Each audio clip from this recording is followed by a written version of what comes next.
A study of lottery winners revealed something fascinating.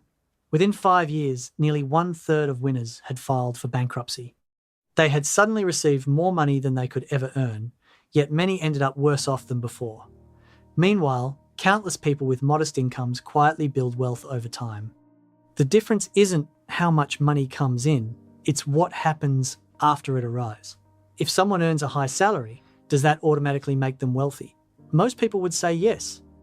After all, earning more money should make life easier, more opportunities, more comfort, more financial security.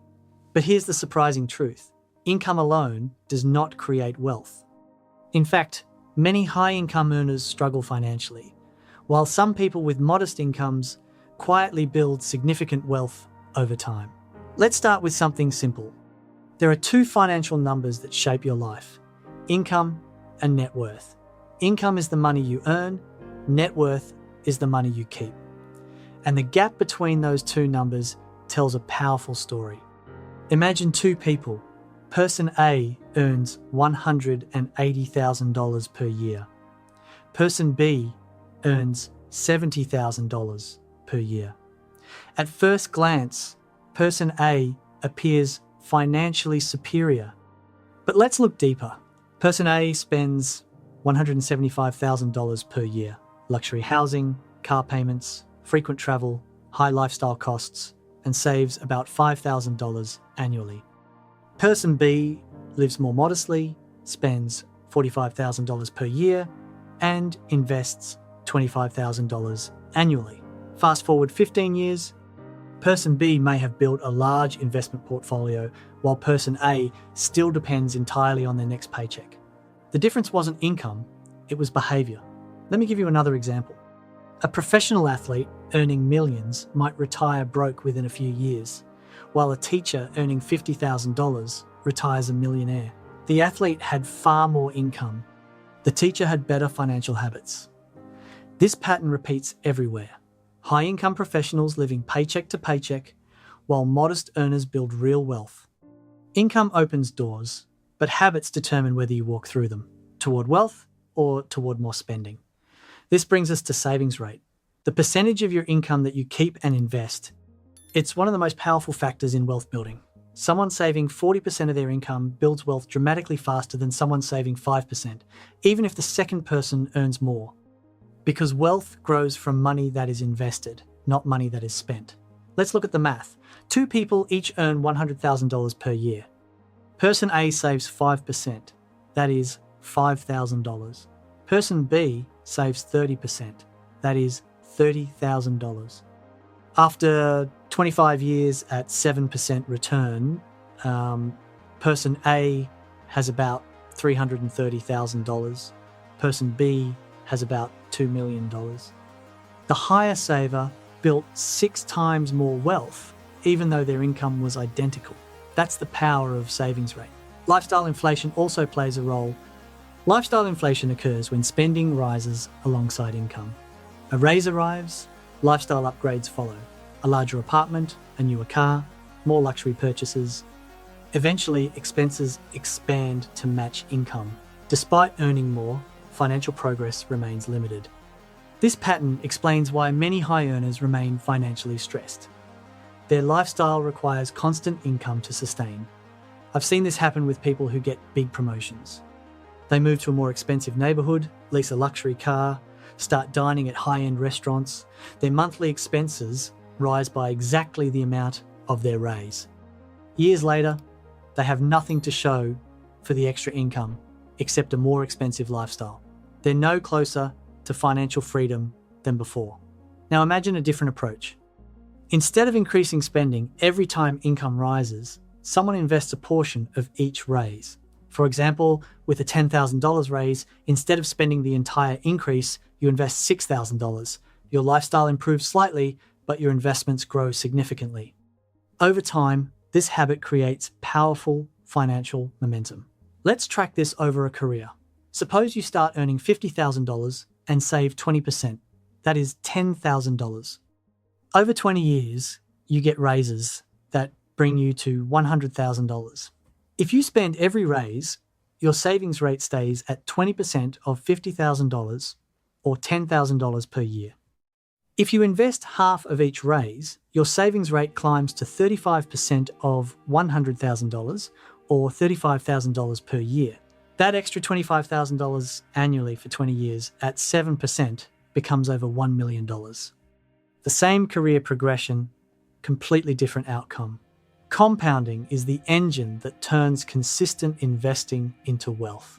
Imagine someone investing $1,000 per month into a diversified portfolio, earning an average annual return of 8%. After 10 years, they may have around $180,000. After 20 years, about $590,000. After 30 years, more than $1.4 million. The remarkable part is that the largest growth happens in the later years because compounding accelerates over time. Income can increase wealth quickly, but only if the extra money is invested. If the extra money is spent instead, the opportunity disappears. That's why income alone doesn't determine financial outcomes. Financial habits do. Consider two people who both receive a $20,000 bonus. One uses it for a down payment on a luxury car. The other invests it. 20 years later, the car is worth nothing. But the invested $20,000 could have grown to over $80,000 at 7%. The difference isn't the bonus amount, it's what they did with it. Financial margin is another crucial concept. Margin is the gap between what you earn and what you spend. This gap funds your investments, and investments create future freedom. Without margin, wealth cannot grow. Many financially successful people focus on protecting this margin even when their income increases. They keep their lifestyle manageable, prioritize investing, and over time their assets grow significantly. Think of margin as the raw material of wealth. If you earn $80,000 and spend $79,000, your margin is $1,000. That's like trying to fill a swimming pool with a teaspoon. If you earn $60,000 and spend $40,000, your margin is $20,000. That's a fire hose. The person with the lower income but higher margin builds wealth faster every single time. That's why income matters less than margin. Now imagine two people with identical incomes, both $100,000 per year. One saves $5,000 annually, the other saves $30,000 annually. After 25 years, the difference in their investment portfolios could exceed $1 million. Again, the difference isn't income, it's behavior. Income is temporary, wealth is durable. Income stops if you stop working. Wealth continues producing income through investments. Stocks generate dividends. Bonds generate interest. Real estate produces rental income. Businesses generate profits. These income streams continue even when you are not actively working. This is why wealthy individuals focus on building assets. Assets produce income, and income-producing assets eventually create financial independence. A high income without asset building is like a bucket with a hole in it. No matter how much water you pour in, the bucket never fills. The hole is spending. Plugging the hole, increasing your savings rate, matters far more than pouring more water. You can double your income, but if you also double your spending, you're still standing in the same place. Now imagine building a system where part of every paycheck is invested automatically, every month, every year. Your portfolio grows, returns, compound, and eventually your investments begin producing meaningful income. At that point, your financial life begins changing. Your dependence on earned income decreases, your options expand, work becomes a choice instead of a necessity. That's financial freedom. And surprisingly, it doesn't require extraordinary income. It requires consistent investing, disciplined spending, and time. Income can help accelerate the process, but without the right habits, even high incomes disappear quickly. That's why income matters less than most people think. Wealth isn't built from how much you earn, it's built from how much you keep and how long you allow it to grow. And the people who understand that difference are often the ones who quietly build extraordinary financial lives. If you've been telling yourself, I'll start saving when I earn more, consider this: the habit matters more than the amount. Someone who saves 20% of $40,000 is building a stronger financial future than someone who saves 2% of $200,000. Start where you are. Increase your savings rate by 1 percentage point this month, then another next year.